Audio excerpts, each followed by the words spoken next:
I live in Mount Shasta. Mount Shasta is a galactic and universal portal. It connects both galactically and with the inner earth. And the mountain actually called me to come here about 4 years ago from Minnesota. And what happened was I came here as a healing journey, and that healing journey opened up a whole new venue for me of bringing in pictures that are interdimensional in nature, that are bringing in the codes for all the life forms on the planet, for the higher energies that are coming into the planet at this time. The very first pictures that I got is this one, which I call the Blu-ray Guardian. Many people, when they see this picture, can actually see a being in the picture who is kind of standing with one hand up with a book, and she's bringing in all the codes for the higher dimensional energies. These codes, actually, if you blow this picture up on a computer, you would actually see what looks like the old binary codes on the punch cards that they used to use in the early computer days. So you see these here in the corner on the bottom. You can see codes that are yellow and red. Mostly you'll probably be just able to see the red ones. These are the old codes. They're the codes that exist for the third dimensional energies. They're the codes that are either being changed or dropped off because we won't need them in the fifth dimensional energies that we're moving into. Now, what's interesting about this picture is when you turn it upside down, it becomes a portal to the inner earth. And Mount Shasta is a place that is known for its connection with the city of Telos in the inner earth. And many people have experiences with Saint Germain and Adama and different beings from the higher dimensions as well as from the inner earth dimensions. So this picture is very multidimensional in its nature. I was actually told by someone else that it's actually sixth dimensional in nature. So it's even beyond the fifth dimension that we're moving into at the physical level.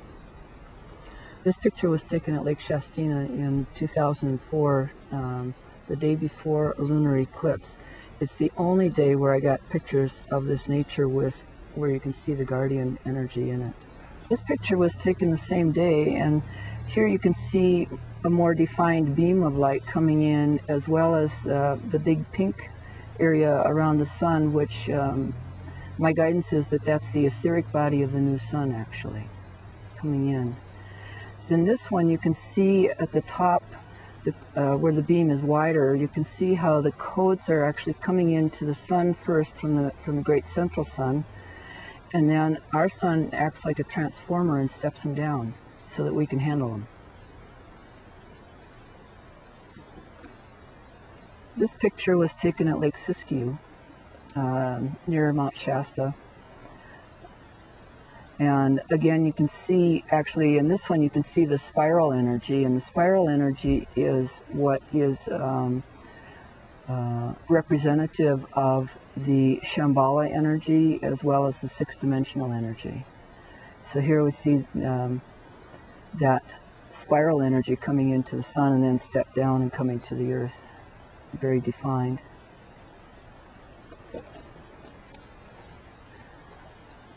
Cool. And in this one you can see more clearly too the old codes down in the corner, which are being either changed or dropped off. What happened was the camera that took the Blu-ray, what I call the Blu-ray pictures, died. And that's when I discovered that I get different kinds of pictures with different cameras. And these two pictures were both taken in the same place, which is near Sand Flats on the mountain. But the picture on my right, the lavender shaded one, was taken with an old Sanyo camera that somebody gave me. And the picture on my left was taken with an old Kodak Easy Share camera. These pictures are all unedited. That's just exactly the way they are when they come out of the camera. What's unique about these is here you can see how with different cameras I get different kinds of pictures. So it's a whole different energy. What I was told was that it has to do with how my energy interacts with the electronics of the camera. Now what's interesting about this picture, the Kodak Easy Chair picture, is you'll see the yellow codes in here. And what's interesting about these is somebody, one of my mentors, believes that at some point some of these pictures are going to have what they call the fire codes, the creation codes in them, the fire letters, and that these will show up in some of these pictures, and eventually I'll know how to read them. I don't know how to read them right now. But what is interesting to me is that in these kinds of pictures where there's like pine needles from the trees and stuff, and in the area where those codes are, instead of seeing the pine needle, you'll see the code. So you get codes instead of pine needles in those pictures. This one also has lots of orbs in it too. You can see the orbs and the rainbow orbs. I think of the rainbow orbs as being kind of celestial in nature, as opposed to the earth orbs, which are more solid in nature. I don't seem to get the earth orbs. I seem to get the ones that are lighter. Okay, this is another picture that's an example of the fire codes. I think of these pictures as being heart opening, that they assist to open the heart. You can see the lavender color, the green for the heart, and the other energies there. Excuse me. And this is a picture where if you blew it up, you would probably see some of the codes in the pine needles. These pictures have a whole different energy to them compared to the others. Very dynamic. This is another example of different kinds of pictures with different kinds of cameras. The picture on my right is a picture that was taken with a one-time use disposable digital camera from the local Rite Aid store. And this is my backyard. This picture was taken on July 7th of last year for the 7-7 Gateway at sunrise. In this picture you can see the portal energy very clearly for Mount Shasta. And also when you look a little closer you can see some little interesting elemental beings in it, as well as some little fairy lights. The other picture I call the City of Light picture. Mount Shasta is said to be one of the cities of light, and that was taken with that Kodak Easy Share camera again. This is what we're here to build, the City of Light. So this is, you might say that this is a future picture, a picture of the future, as we're moving more into time.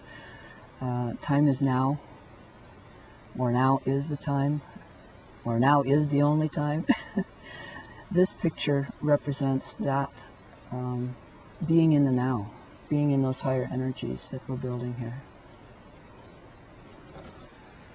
So how has this transformed your life? It's brought me on a whole journey of figuring out who I am and what I'm here for and what I'm about. And actually it's brought me to the place of understanding that my mission actually is to inspire creativity and healing by creating awareness of our multidimensional nature. And the pictures are the vehicle. They're the vehicle for creating that awareness. For people like myself who don't have a well-developed third eye, they can see that's there. And for people who do have a well-developed third eye, sometimes I've had feedback from people who say, oh, I've seen that. So for them, it confirms something that they saw but didn't know that anybody else could see. I'm sharing these pictures at interdimensionallight.com.